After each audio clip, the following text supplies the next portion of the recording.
Welcome back to the channel, Shar of Heart. I am Shar. I am going to read the second part of the daycare turning point, this time for Penelope. Last time it was for Persia. It's going to be a lot of the same pictures because it's illustrating parts of the parts that I'm writing. But I'm going to throw in a couple of colorful pictures of like some future activities they might be doing. Some of them are colorful, some of them are black and white.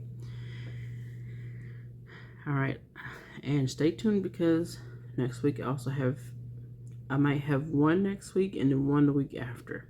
Because I have to illustrate those stories. It's just going to be two sides, but they're going to be intricately drawn, like activities that they're doing. I have to put the background in. So it won't be as simple as this, which I still put backgrounds in here so you'll know where the kids are, where the babies or toddlers are, whatever age I'm doing next week and the week after. So it's going to take me more time. So I'll do one next week and one the week after that. Alright, let's begin.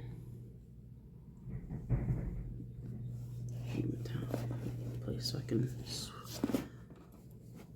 flip through these. Move it this way.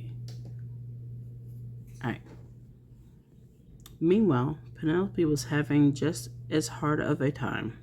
Today, as she left school for her favorite friend, Wendy, was picked up after a meeting between parents. The little boy that often targeted her and Wendy with her parents the little boy that often targeted her and Wendy with his parents, and Wendy and her parents, and Penelope with her parents. They had barely made it through the second month of daycare. The boy would now often, by himself, seek out Wendy to bully and fight with Penelope. At first, he hadn't bothered for a week or two after their first encounter. Then it was once a week, then two, and now it was so often that sometimes at recess, when other teachers had their turn at recess duty, he would look for the two, especially the littlest one. The other teachers at first didn't know to keep an eye out, but now it was consuming time needed to watch out for the other toddlers. He was so frequent with attacking Wendy to aggravate Penelope that they found he had to be in timeout or standing by the teachers more often than playing on the playground.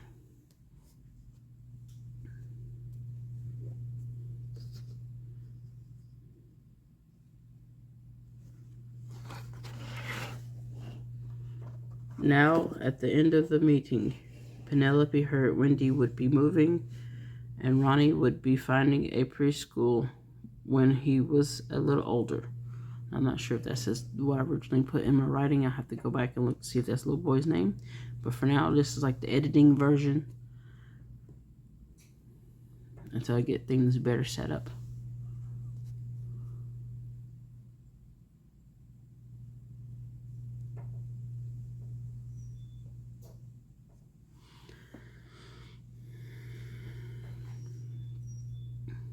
Now at the meeting end, Penelope Wendy would be moving and Ronnie would be finding a preschool when he was a little older. He wouldn't be allowed at the local daycares until he outgrew what they hoped was a phase as he entered his terrible twos. Penelope's mama did not want this type of thing to scar her baby girl and would get a close friend to babysit her on work days. On her days off, she would teach Penelope. Wendy cried as Penelope tried to give her a hug, which was shortened. Wendy was quickly rushed along out to the vehicle, sobbing and reaching for Penelope, who had been her protector and guardian just as much as a friend. Penelope was then scooped up for the first time in her life, sobbing. Her contentment.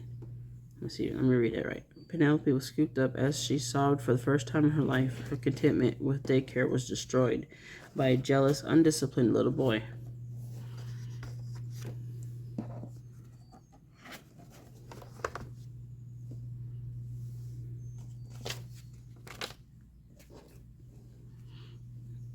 and his spite. Okay. A jealous, undisciplined little boy, and his spite at the smiles Wendy and Penelope often shared with each other. When she got home, her mama gave her warm milk and a few small gingerbread men shaped cookies.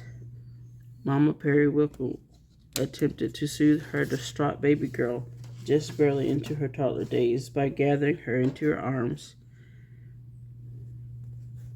She helped clean her mouth and let her sip the rest of her milk as she stroked her face and soothed her hair.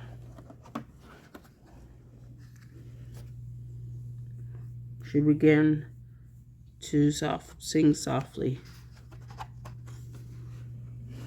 "My lovely flower, of pale pink to orange cream, growing with strength despite the cold of fall and winter scenes." And that's the end of that part. It was shorter than what I read Persia's, but the next part is longer for Penelope. So I'm still trying to keep it as balanced as possible with their illustrations and their the stories of what's going on with them. And since it was shorter than I thought, I didn't really get to show you guys these. A few pictures. This one's been cut off. I'll have to find the other part. It can be added to anything else in one of the scenes in one of my books when I do like just a scenery set for the two of them. Alright, these I'm going to print off before I actually color them, because I want these to become coloring book pages. So I'm supposed to get the copy from my sister. She said she would print off. I think I'm gonna have this one print off. That one later, because it's not my copy machine. I don't want her to use a bunch of ink. So you guys will see me color that. If not this month, then next month, because I already have other coloring things. I think I have this one as well, ready to be printed off. I have other coloring activities and some swatching to finish. And I have my 500 celebration, 500 subscriber celebration almost ready for me to finish drawing and then print it off and have it as a coloring page. So I'm getting that started earlier, because when I wanted to do a 400 subscriber celebration, I found that there was some stuff I still needed to finish, and it took longer to draw what I wanted to draw for that celebration time. And I began writing the story for that celebration time. The actual activities were already planned out. I already had a slight background in my head, but now I'm putting it into story for you guys, because I had a few people say, hey, is this going to be like a storybook, journal? And so I was like, okay, well, since I already have something in my mind, and I wrote a book similar to these two with a different beginning background, but still had Persia as one of the main characters, and would later introduce a new character. But instead of having it where a random character gets put in a situation with her, they would be friends before that situation happens. In one of the climaxes of what I'm going to consider part of maybe a second book. Like, like I want these to be like short story books, so kids and adults read them, and it won't be like a long reading thing, and just kind of like quick stories that become, their activities become events and little stories in other books with other different issues and climaxes. So you got the Salem's Babies. This one I did, and the other ones I'm going to do the same, print out, and I will probably post the glue these into an actual journal book that has to do with my characters, and it'll be more than just their story. It'll also be one of Yummy Tummy and Chubby Cheeks, and like show the illustrations of like the first book. Yummy Tummy and Chubby Cheeks I'm doing more writing on them before I introduce them, the background is a little more elaborate, and I don't know if I'm going to have that be a kid's story, but maybe teens and adults with a little bit of suspense in there and some scientific stuff. Anyways, thanks for watching. Those who have been following me and know I have another story I haven't finished. I have more writing on that, but I have no illustrations for that story because I wasn't originally going to illustrate. I was just going to write it and then read it and have you guys use your imagination. But I want to start some illustrations so you have an idea of some of the fantastically awesome scenes or weird things that go on in that story. But I'm gonna go ahead and close out. Thanks for watching. Stay tuned. Thanks for your support and for the prayers. Since I had that thyroid procedure, my voice is doing pretty good. It's not exactly the way it used to be, but it's close enough you can't really tell.